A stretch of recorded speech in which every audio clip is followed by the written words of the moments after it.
ഓം ശരവണഭവ. എല്ലാവർക്കും കാർത്തികേയം യൂട്യൂബ് ചാനലിലേക്ക് സ്വാഗതം. ഇന്ന് അങ്കാരക പ്രദോഷം, ഋണവിമോചന പ്രദോഷം, ഭൗമപ്രദോഷം എന്നൊക്കെ അറിയപ്പെടുന്ന ജൂലൈ മാസത്തിലെ ശുക്ലപക്ഷ പ്രദോഷമാണ്. എല്ലാ മാസവും 2 പ്രദോഷം വരാറുണ്ട്, കറുത്ത പക്ഷത്തിലും വെളുത്ത പക്ഷത്തിലും. അതിൽ ചൊവ്വാഴ്ച വരുന്ന പ്രദോഷത്തിന് ഉള്ള ഒരു മഹിമ എന്ന് പറയുന്നത്, നമ്മളെ ഒരുപാട് നാളുകളായി അലട്ടിക്കൊണ്ടിരുന്ന രോഗങ്ങൾ, കടങ്ങൾ, ഇവയിൽ നിന്നൊക്കെ നമുക്കൊരു മോചനം ലഭിക്കാൻ വേണ്ടിയിട്ടുള്ളൊരു പ്രദോഷമാണ് ഈ ഒരു അങ്കാരക പ്രദോഷം എന്ന് പറയുന്നത്. ചൊവ്വാഴ്ച പ്രദോഷം വന്നിരിക്കുന്നത് കൊണ്ടാണ് ഇതിനെ അങ്കാരക പ്രദോഷം അല്ലെങ്കിൽ ഭൗമപ്രദോഷം എന്ന് പറയുന്നതിൻ്റെ കാരണം തന്നെ. ഞാൻ പറഞ്ഞു, ഇന്നത്തെ ഈ ഒരു ദിവസം കടങ്ങൾ തീരാനോ രോഗങ്ങൾ തീരാനോ ഒക്കെയാണ് നമ്മൾക്ക് കൂടുതലായിട്ടും പ്രയോജനപ്പെടുന്നത് എന്നുള്ളത്. ഇന്ന് ചൊല്ലേണ്ടുന്ന വളരെ എളുപ്പമുള്ള ഒരു ഒറ്റവരി മന്ത്രമുണ്ട്. ഈ മന്ത്രം നിങ്ങൾക്ക് നിങ്ങളുടെ അസുഖങ്ങൾ മാറാൻ വേണ്ടിയിട്ട് ചൊല്ലാം. അങ്ങനെയല്ല എന്നുണ്ടെങ്കിൽ കടങ്ങളുണ്ടെങ്കിൽ ആ ഒരു കടങ്ങൾ തീർത്തു തരണമെന്ന് ഭഗവാനോട് പ്രാർത്ഥിച്ചുകൊണ്ടും ചൊല്ലാവുന്നതാണ്. പ്രദോഷത്ത് ഏറ്റവും മഹിമയുള്ള സമയമെന്ന് പറയുന്നത് പ്രദോഷ സന്ധ്യയാണ്. വൈകിട്ട് 4:30 മുതൽ 6 മണി വരെയും 6 മുതൽ 7:30 വരെയുമുള്ള 3 മണിക്കൂർ സമയത്തെയാണ് നമ്മൾ പ്രദോഷ സന്ധ്യ എന്ന് പറയുന്നത്. ഈ ഒരു സമയത്ത് ക്ഷേത്രദർശനം നടത്തുന്നതാണ് ഏറ്റവും ഉത്തമമായിട്ടുള്ള കാര്യം. ഞാൻ ഈ പറയുന്ന മന്ത്രവും ആ ഒരു സമയത്ത് ക്ഷേത്രദർശനം നടത്തിയതിന് ശേഷം അവിടെ ഇരുന്ന് ചൊല്ലാൻ പറ്റിയാൽ അതിന് വളരെയധികം നല്ല ഫലം തന്നെ നമുക്ക് ലഭിക്കും. ഇനിയിപ്പം പലർക്കും പല കാരണങ്ങൾ കൊണ്ട് ക്ഷേത്രദർശനത്തിന് ഇന്നത്തെ ദിവസം സാധിച്ചുവെന്ന് വരില്ല. അല്ലെങ്കിൽ ചിലവരൊക്കെ രാവിലെ ക്ഷേത്രദർശനം നടത്തിയിട്ടുണ്ടാകും. അങ്ങനെയുള്ളവർക്ക് ഞാൻ ഈ പറഞ്ഞ ഒരു ടൈം പീരീഡ്, അതായത് 4:30-ക്കും 7:30-ക്കും ഇടയ്ക്കുള്ള സമയത്ത് വീട്ടിൽ ഒരു ദീപം കൊളുത്തി വെച്ച് ആ ദീപത്തിന് മുൻപിൽ ഇരുന്നു കൊണ്ട് ഈ ഒരു മന്ത്രം ജപിക്കാവുന്നതാണ്. പ്രദോഷം വ്രതമെടുക്കേണ്ടതൊക്കെ എങ്ങനെയാണെന്ന് എല്ലാവർക്കും അറിയാം. ഞാൻ ഇത്രയും ലേറ്റായി പോസ്റ്റ് ചെയ്തതുകൊണ്ട് തന്നെ ഓൾറെഡി മിക്കവരും വ്രതത്തിലും ആയിരിക്കും.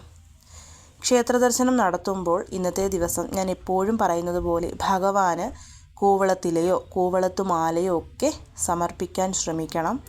ഒപ്പം തന്നെ മുല്ലപ്പൂവ് സമർപ്പിക്കുന്നത് വളരെ ഉത്തമമാണ്. ക്ഷേത്രത്തിൽ പോകാത്തവർ വീട്ടിൽ ഭഗവാന്റെ ഫോട്ടോയോ അതല്ല ശിവലിംഗമൊക്കെ ഉണ്ടെങ്കിൽ അതിന് മുല്ലപ്പൂവ് സമർപ്പിക്കുന്നത് വളരെ നല്ലതാണ്. ഇന്നത്തെ ദിവസം നിങ്ങൾ വൈകിട്ട് ക്ഷേത്രത്തിൽ പോകുമ്പോൾ അഭിഷേകത്തിനായി പാല്, കരിക്ക്, ഭസ്മം, പനിനീര് ഇവയൊക്കെ വാങ്ങിച്ചു കൊടുക്കുന്നതും നമുക്ക് നല്ല ഫലങ്ങൾ തന്നെ തരുന്നതാണ്. ഇതൊക്കെ വാങ്ങിച്ച് അഭിഷേകം ചെയ്യാൻ പറ്റുന്ന ക്ഷേത്രമാണ് എന്നുണ്ടെങ്കിൽ നമ്മൾ തന്നെ ഇത് വാങ്ങിച്ച് ഈ വസ്തുക്കൾ വാങ്ങിച്ചു കൊണ്ട് സമർപ്പിക്കുന്നതാണ് നല്ലത്. പൈസ അടച്ച് റെസിപ്റ്റ് എടുക്കുന്നതിനേക്കാട്ടിലും. ചില ക്ഷേത്രങ്ങളിലൊക്കെ ഇത് സമ്മതിക്കും. ഇത് സമ്മതിക്കാത്ത ക്ഷേത്രങ്ങളിൽ നമ്മൾ റെസിപ്റ്റ് എടുക്കുക മാത്രമാണ് വഴിയെന്നുള്ളത്. അതേപോലെ തന്നെ കരിനീല കളറിലെ പട്ട് ഭഗവാൻ ഇന്നത്തെ ദിവസം വാങ്ങിച്ച് സമർപ്പിക്കുന്നതും വളരെ നല്ല ഫലം തന്നെ നമുക്ക് തരുന്നതാണ്. എല്ലാവരും കഴിയുന്നതും ഒരു കൂവളത്തിലെങ്കിലും ഇന്നത്തെ ദിവസം ഭഗവാന് സമർപ്പിക്കണം. പ്രദോഷ ദിവസമായ ഇന്ന് കൂവളത്തിലെ ആരും പറിക്കരുത്, അത് ശ്രദ്ധിക്കേണ്ടുന്ന കാര്യമാണ്. കൂവളം വീട്ടിലുള്ളവർ ഇന്ന് കൂവളത്തിന് ജലം സമർപ്പിച്ച് പ്രദക്ഷിണം വെക്കുന്നതും കൂവള മരച്ചുവട്ടിൽ ദീപം തെളിയിച്ചു വെക്കുന്നതുമൊക്കെ അനേകം യാഗങ്ങൾ ചെയ്ത ഫലം നമുക്ക് ലഭിക്കും. അപ്പം അതുകൊണ്ട് അതും ചെയ്യാൻ പറ്റുന്നവർ ചെയ്യണം. ഇപ്പം ശിവക്ഷേത്രത്തിലൊക്കെ ആണെങ്കിൽ കൂവളത്തിൻ്റെ മരമുണ്ടെങ്കിൽ അതിന് ചുവട്ടിൽ പോയി നിന്ന് പ്രാർത്ഥിക്കുന്നതും നമുക്ക് നല്ല ഫലം തന്നെ തരുന്നതാണ്. ഒപ്പം തന്നെ അന്നദാനം ചെയ്യുന്നതും നമുക്ക് നല്ല രീതിയിലുള്ള ഫലങ്ങൾ തന്നെ തരും. ഒരു ജീവനെങ്കിലും നിങ്ങളെ കൊണ്ട് വിശപ്പ് അവരുടെ അകറ്റാൻ പറ്റിയാൽ അതിൽ കവിഞ്ഞ് മറ്റൊരു പുണ്യമെന്ന് പറയുന്നതില്ല. അപ്പോൾ ക്ഷേത്രത്തിൽ പോകുന്നവരാണ് എന്നുണ്ടെങ്കിൽ ക്ഷേത്രത്തിൽ പോയിരുന്ന് വേണം ഈ ഒരു മന്ത്രം ചൊല്ലാൻ വേണ്ടിയിട്ടെന്ന് ഞാൻ പറഞ്ഞു. ഇനിയിപ്പോൾ വീട്ടിലിരുന്നാണെന്നുണ്ടെങ്കിൽ നിങ്ങളുടെ വീട്ടിൽ ശിവഭഗവാന്റെ ഫോട്ടോ ഉണ്ടെങ്കിൽ അതിന് മുൻപിൽ ഒരു നെയ്ദീപമോ അതല്ലെന്നുണ്ടെങ്കിൽ നല്ലെണ്ണ ദീപമോ കൊളുത്തി വെക്കാം. അങ്ങനെയല്ല ശിവലിംഗമൊക്കെ ഉള്ളവരാണെന്നുണ്ടെങ്കിൽ പ്രദോഷ ദിവസമെങ്കിലും ശിവലിംഗത്തിന് അഭിഷേകം നടത്തണം.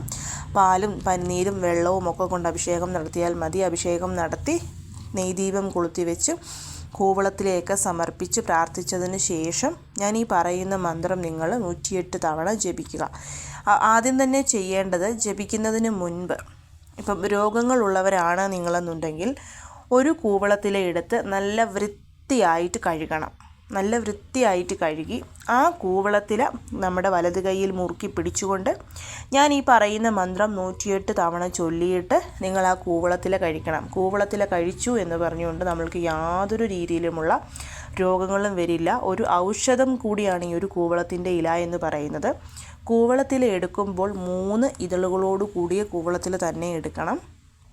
എന്നിട്ട് ആ കൂവളത്തില ഈ മന്ത്രം ചൊല്ലിയതിന് ശേഷം നമ്മളത് കഴിക്കുകയാണ് ചെയ്യുന്നത്. നിങ്ങളുടെ രോഗം അത് എന്തായാലും അതിന് വളരെ പെട്ടെന്ന് തന്നെ ഒരു ഫലപ്രാപ്തി, അതായത് രോഗം വളരെ പെട്ടെന്ന് തന്നെ കുറയുന്നതായിരിക്കും.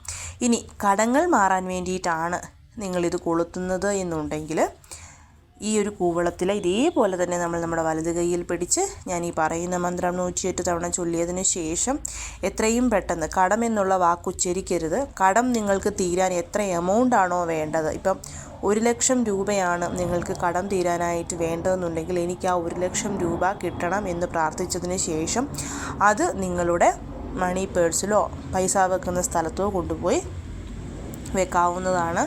വളരെ പെട്ടെന്ന് തന്നെ നിങ്ങളിലോട്ട് ആ ഒരു എമൗണ്ട് ഭഗവാൻ കൊണ്ടു ചെന്ന് എത്തിക്കുന്നതായിരിക്കും.